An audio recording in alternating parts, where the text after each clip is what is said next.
GCSE proofs question. It's a simple 2-marker, but a 2-marker that everyone usually gets wrong.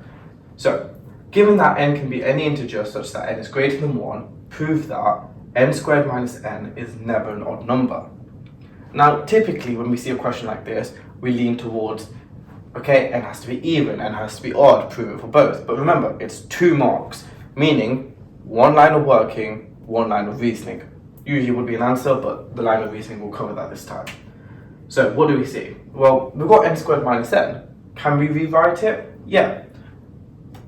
N squared minus n is equal to n minus 1. Okay, so if we are saying that it can never be an odd number, then we're asking ourselves, is this odd or even? Well, let's assume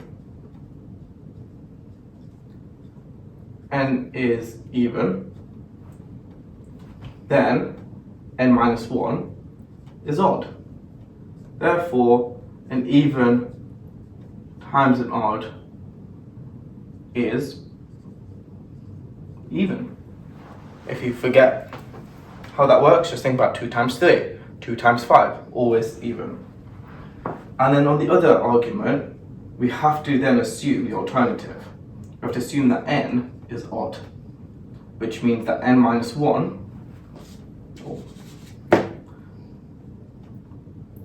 is even. And we know that simply because it's 1 less. So any 2 consecutive numbers, one will be even, one will be odd.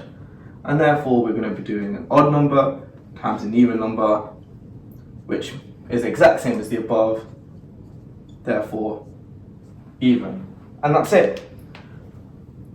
That's our working, that's our reasoning. Hope this helps, and if you want to see any harder proofs, drop it down in our comments and we'll get it done next month.